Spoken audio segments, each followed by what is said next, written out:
da fundamentação. E aí é o ponto importante para a gente pensar um pouco. Estávamos tendo uma discussão, eu e um colega juiz do trabalho, em relação à fundamentação. E ele me disse o seguinte: eu acabei de receber um recurso de apelação contra uma fundamentação de uma decisão minha. Eu fundamentei, a pessoa teve vitória no processo, mas ele não se sentiu satisfeito com a minha fundamentação e recorreu. Aí, para mim, no início foi estranho. Recorrer de fundamentação? A fundamentação não faz coisa julgada. A fundamentação, ela não vincula as partes. Por que eu vou recorrer da fundamentação? E começamos a discutir em relação a isso. Ele disse: não, mas ele tem interesse, ele quer que a minha fundamentação, ele quer utilizar a minha fundamentação para uma outra ação que ele vai manejar, mas aí ele vai para a doutrina, eu disse. Você vai para a doutrina, e na doutrina você pega as suas visões em relação a isso. Não, mas o tribunal acata recurso contra a fundamentação. Ele me falou que o tribunal dele acatava recurso contra a fundamentação. E eu parei para pensar em relação ao tema. É necessário? Aliás, o recurso existe alguns requisitos, né, de admissibilidade, né? O interesse, necessidade, o interesse, adequação. Minha pergunta: qual interesse ele teria na fundamentação se a fundamentação não faz coisa julgada, se a fundamentação não vincula as partes? A fundamentação é o norte para você exercer o seu contraditório no recurso. Então, assim, eu vou deixar para vocês pensarem. Eu ainda imagino o seguinte, que se nós começarmos a imaginar o sistema e encararmos a sentença, uma decisão judicial, como um ato doutrinário, também, e eu não estou descartando isso, não estou descartando essa possibilidade, você pode entender que a decisão judicial seja um ato doutrinário, as pessoas possam vir estudar por uma decisão judicial.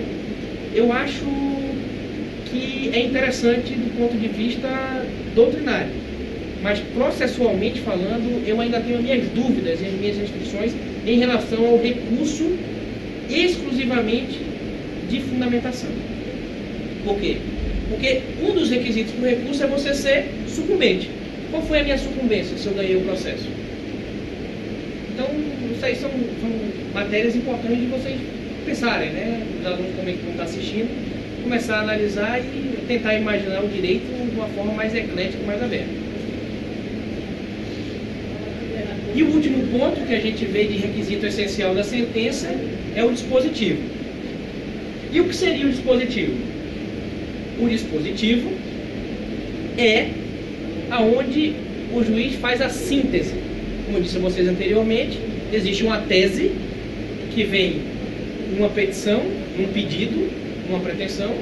Existe uma antítese, que é a resposta, que é a resistência à pretensão, que é a pretensão resistida. E existe a síntese, que é onde o juiz vai resolver aquela pretensão resistida. E onde ele resolve a pretensão resistida, objetivamente, é no dispositivo, que ele diz: o direito é seu ou o direito é dele. Ou o direito é parcialmente seu e parcialmente dele, que pode ser também. Ou seja, ou ele pode dizer: o direito não é nenhum dos dois, eu vou extinguir o processo, com base no 267.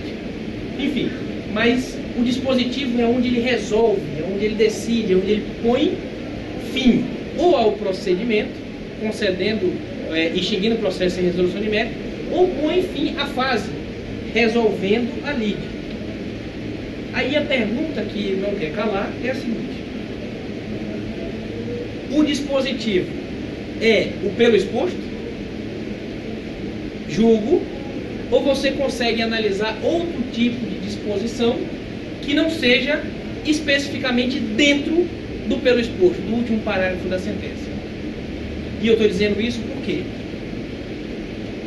Porque isso é muito importante.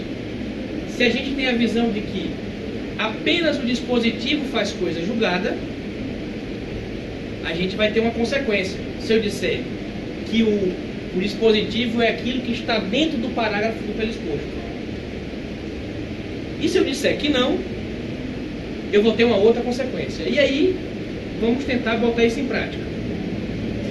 Isso aconteceu, esse é um fato que aconteceu objetivamente.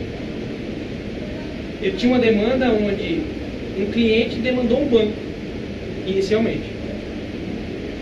Ele demandou um banco porque foi negativado pelo banco por um débito que ele dizia que não tinha. Não existia esse débito. E ele foi negativado por esse débito.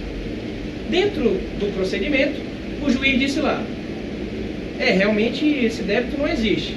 Portanto, pelo exposto, um parágrafo, 3 parágrafos anteriores, ele reconheceu que a dívida não existia. Na fundamentação, vamos lá, estamos imaginando aqui abertamente.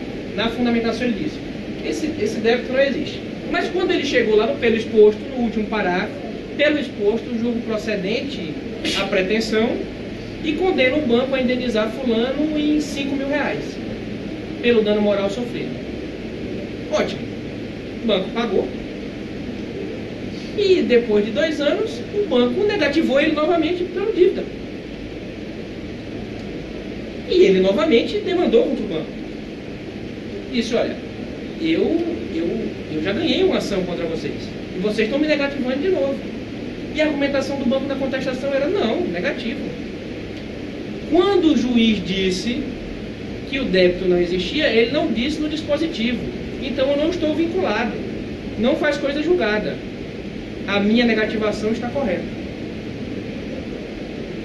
Aí a pergunta que não quer calar: dispositivo é aquilo que está no parágrafo do pelo exposto? Eu tenho uma visão distinta para quem pensa dessa forma. Para mim, dispositivo é tudo aquilo, todo ato de decisão dentro da sentença, estando ele dentro do último parágrafo da sentença ou não. Então, se eu reconheço no local, digamos, que não seja dentro do parágrafo, mas que a dívida ela não existe, eu estou dispondo na sentença, eu estou decidindo na sentença, mesmo que não tenha sido dentro do parágrafo do pelo exposto. Essa visão fechada de que só decide, que só é dispositivo aquilo que está no pelo exposto, ela está ultrapassada, ela não pode ser vista dessa forma. Tudo aquilo que está decidido dentro da sentença, mesmo que tenha sido no local geograficamente da fundamentação, ele é dispositivo. Estamos compreendidos aí? Por quê? Porque senão a gente quebra o sistema. A gente quebra a visão de sincretismo do sistema. A sentença é um ato judicial que tem que ter lógica.